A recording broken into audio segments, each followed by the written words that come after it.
welcome to this episode where I'll be talking about how we are handling the pressure that comes with our serious 20s.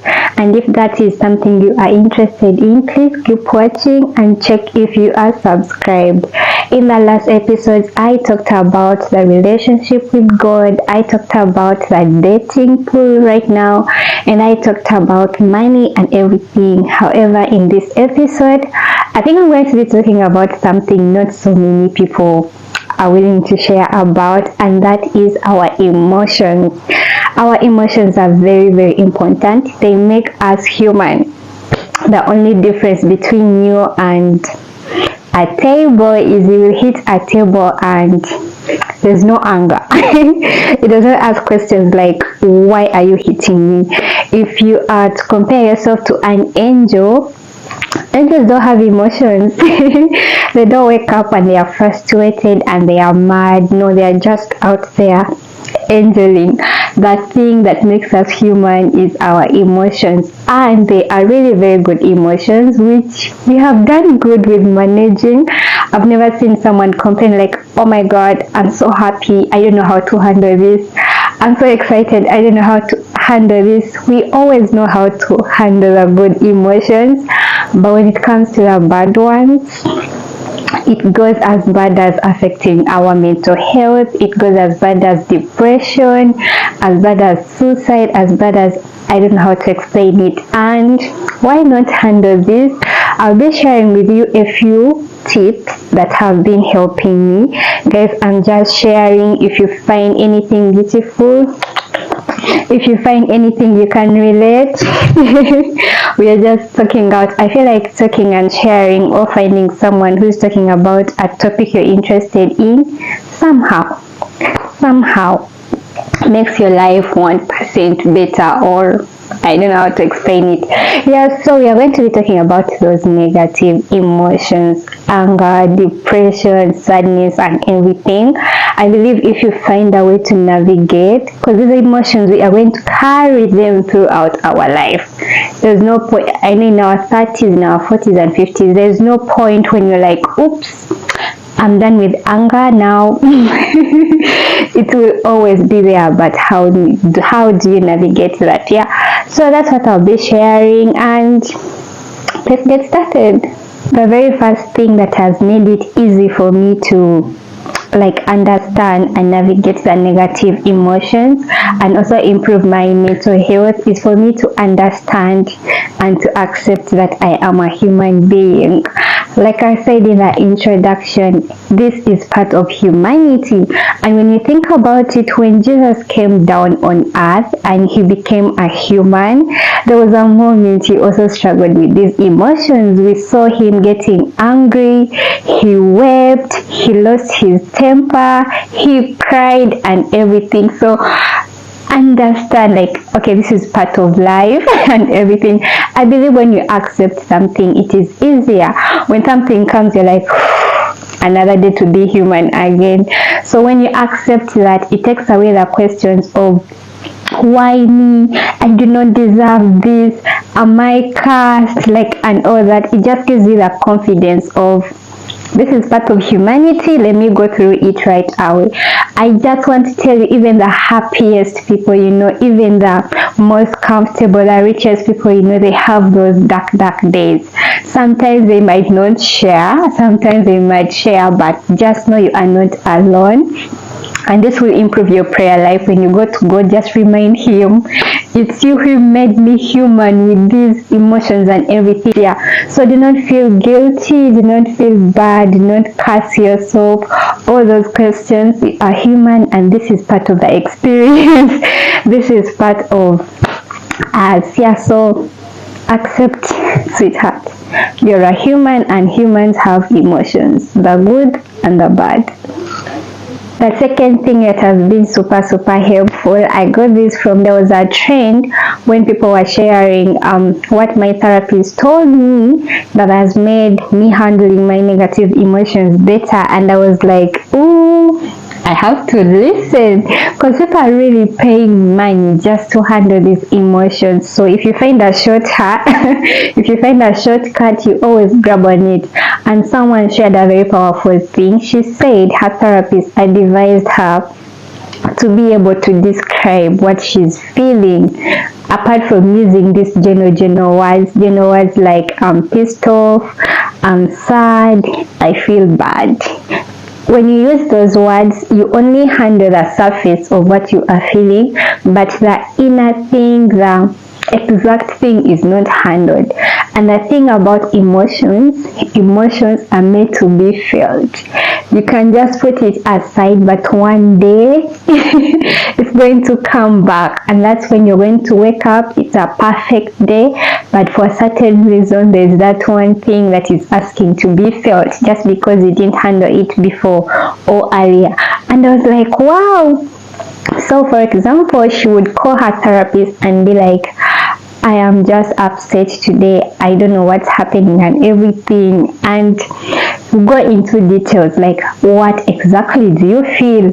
And the exercise they would do is to go on Google and find words that mean upset, and then they would go through all that until she'll be like, that one, exactly that one, that's how I feel. And from there they can be able to handle that. And let's do that together. If you put upset or pissed off in Google, these are the other words that can mean what you are feeling. For example, it can mean you're distressed. Maybe you're just stressed. If you realize I'm not upset, I'm distressed, you're going to reduce on that stress. You're going to try to do things that are not going to stress you. Or you feel troubled, yeah, or you feel disturbed. Sometimes something comes and disturbs your schedule or disturbs your plans, and you say I'm pissed off. But if you're pissed off, you don't know what to do about it. You're like, I'm pissed off. But when you realize I'm disturbed, you're like, okay, I need to make room for emergencies or for things that are not in my calendar. And I believe that will make it better for you to handle that. You will feel unsettled. Yes, that is beautiful. When you're like, I'm unsettled, you're like, okay, maybe I need to take a break, or I need to prioritize. I don't know. It can also mean you're worried. It can also mean disordered. Yeah, disordered is, for example, when you have a perfectly laid out day and the thing that was supposed to be number 5 becomes number 1, and like, I had to do this at the end of that day. Why is it becoming like an urgent situation? So you will get pissed off, but when you're pissed off, you're like, I'm just pissed off. But when you realize my day has been disorganized, that puts you back in a position of, okay, can I do this and this? Like, I just think it makes it better for you to handle your emotions, and that's very, very beautiful. And another exercise, I think, let's find out sadness, because that's a very big word we use. Like, I'm just sad. But what are the other words that can mean sadness? Let me see. Other words to me, sadness. Wow. Sadness has a lot of words. It can mean you're unhappy, so just go for things that make you happy, so you will feel happy. It can mean sorrow. It can mean dejection. It can mean regret. It can mean depression, misery, desolation, gloom, heartbrokenness. You're low spirited. You're just feeling down. You have a heartache. Like, melancholy, it's a lot. And I just want to talk about melancholic is when you are feeling sadness from the past. For example, it can relate to homesickness. It can also come after a regret, like the sadness you felt a year ago comes back as a reminder, and in today you're feeling the sadness of yesterday and everything. So when you learn what you are feeling, you have a solution for it.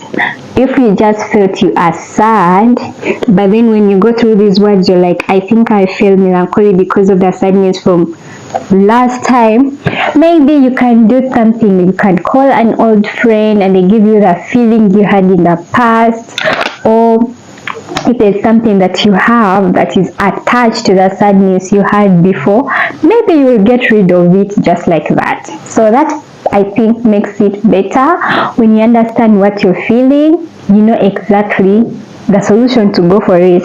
Once you understand what you're feeling, your reaction will be different, and the steps you're going to take are going to be different, and you'll be able to feel that entire emotion, so it never comes back to you in any form just because you've handled it exactly the way it wanted to be handled or felt.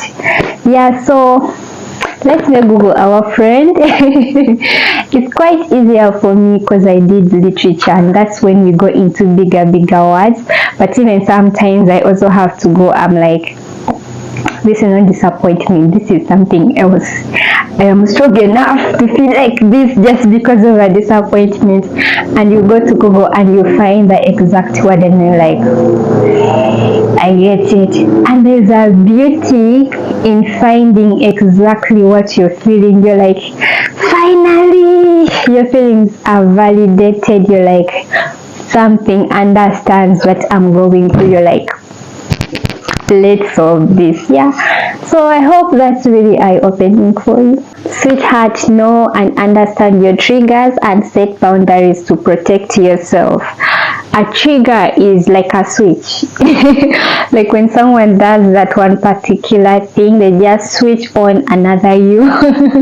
So many people are short-tempered, but they really have a trigger. For example, someone can handle any criticism, they can handle any bad words, they can handle like arguments and everything, but once you raise your voice, they can take an hour of an argument, but there, raise your voice, that's when it's like a trigger, it's like a switch going on. And then other people, like everyone has their own triggers. Find out what are your triggers and protect yourself by setting boundaries. And setting boundaries can be via communication. You can tell someone, I appreciate anything, but never raise your voice at me. People will be like, you will see my true colors and everything. So that person, if they care about you and they want to keep you, they will never ever raise your voice at you and watch you be the nice person you are when someone never raises their voice at you. Setting boundaries can also you noticing what's happening. You're like, the way I know myself, if this girl or this person continues to do this, I'm throwing hands. So it will help you to be like, end of argument, I'm walking out. Or you'll be like, I can't do this, I need a break. You are saving yourself from going to prison, from hitting someone's face and everything. So understanding your triggers is going to protect you, and it's also going to protect other people, and it's going to stop you from going to the worst of the worst.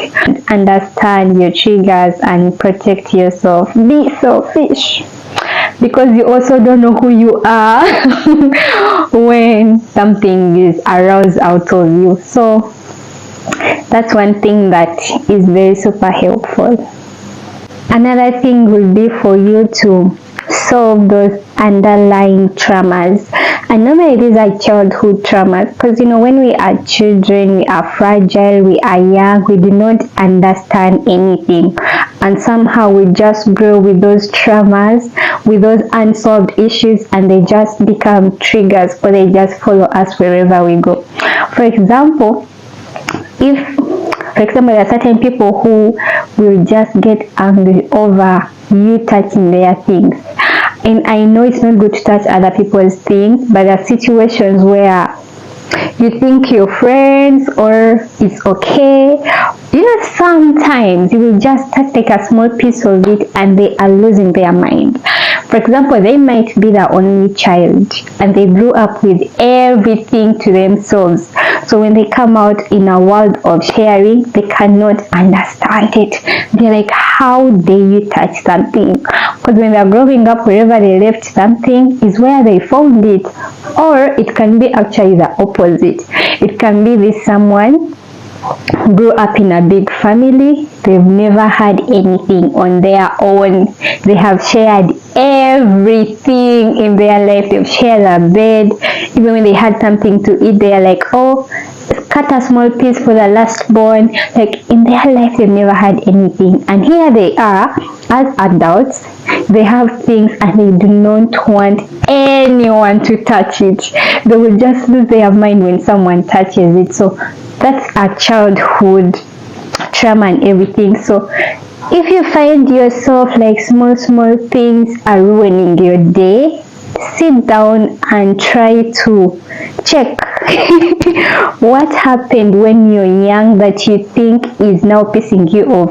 Because as an adult, you feel like you're in control, life should be okay, but for some particular reason there's this one small thing that makes you go crazy. It can be a childhood trauma, and it can also be sometimes past relationships, maybe with parents, with the random people we met, people who were bullied in school. Like, it can be a lot, and they just keep coming back and they just ruin your entire day. When you sit down with yourself and you find out that trauma and you handle it, it will stop ruining your day when someone does it. Because as we don't know you and you need to be around us, because we are about 8 billion people. You are not going to be alone. You need to handle and tackle those emotions and everything. Another example would be, for example, if you were betrayed when you're young. For example, you felt like your mom left you and your dad, instead of taking care of you, took you to your grandparents, and your grandparents, instead of taking care of you, they used to give you around aunties and uncles and everything. When you get into a relationship and someone does not prioritize you, you are going to feel like it's going to ruin your life. And there are times when people are in a stage of life where they are not going to prioritize you as much as you want to be prioritized. That's when you're going to put too much pressure, you're going to seek too much validation, you're going to come off as desperate and everything. However, it can also come out as a person like that who felt betrayed. Everyone has been moving on. Sometimes, because we learn differently, we take in trauma differently, they might never settle. They do not care how much you love them. They do not care however much care you give to them. In their mind, they are like, you will also betray me, you will also leave. So when you do not understand such a person, or when they also don't know, like, I think this is how I took in my childhood trauma, they will leave you when you least expect it. Or you will find out you do not care about losing relationships, you do not care about losing friends, you do not care about losing a job. Like, you don't give an F, because you grew up, you survived somehow without people sticking to you, or without people being there for you. And for some reason, you will always have that heartbreak, you always have that negative feeling in your heart, simply because of something that happened when you're a child. So sit down. I know they can be ugly, loud emotions to face, but I think sometimes you just be like, I think I'm pushing away this person simply because I'm used to being pushed away. Like, as a child, I've already gone through that, so I don't care. But you need to realize, oh, I'm a full adult. I need a man, I need a girl, I need people to stay and to stick around. You will be more polite, you will give room, you might put in a little trust, you might put in some effort and everything. So let's not let these ugly big emotions from the past, from our childhood, come on and ruin our beautiful childhood with new people we meet who sometimes have very good intentions for us. Yeah, so let's handle those under hidden traumas from the past. These are emotional release. The same way we eat food and our body is full of the food waste, at some point we release. So it's the same way your body is full of very many negative emotions. You will need to release some of that. It can be through tears, it can be through words, it can be through like writing out your thoughts, it can be through anything. And one advice I give to myself and anyone is, do anything. We heal differently, we feel things differently and everything. Do anything to heal, as long as it's legal. Do not go out there doing something illegal. As long as it's legal, as long as you can afford it and it's moral. Like, sweetheart, I stopped judging people, I stopped questioning myself. I'm like, baby girl, do whatever you need to do to heal, because once you release that thing out, you will feel better. You will have another place in your heart to feel in the good emotions and everything. Yeah, so if you need to go on a small shopping spree and spoil yourself and do anything, sweetheart, do that. If you need to go in the shower and cry, honey, go and do that. If you need to open up to someone and talk, like, do anything. Do anything to release those emotions. Once you let anything out, there's that release you're going to have, instead of bottling up everything and anything. So do not be shy. The power of release is, it's like someone takes off something off you and you're a new being, and you just have this whole cup to fill in with anything that you want. So do the healing. You want to go dancing, go and dance. You want to party, go and party. You want to learn a new hobby, go and learn a new hobby. You want to throw everything out of your house and start a new life, honey, do that. Can you afford it? Is it legal? No judgment. Yeah, so go and release it out. If you watched up to the end of this video, send me a heart emoji. It really means a lot to me, and I hope somehow I've shared some sense. I hope somehow there's something you have picked, and if there's anything that clicked in your mind and you love to share, the comment section is widely open for you. I appreciate you guys. Check if you're subscribed. If you're not, please do join the family. I think in the next video we are going to be talking about money. A few things that I've learned with handling money. If there's any other topic that you would love me to talk about, I'm an open book. I have sacrificed myself to share. Yeah, so yeah, write it also down. I will be honest enough to share about it. Apart from that, I don't want to go, but this video has to come to an end. Take good care, guys. Take care of your mental health, and let's meet in another video. I love you so much. Take good care, and kisses for you. Bye.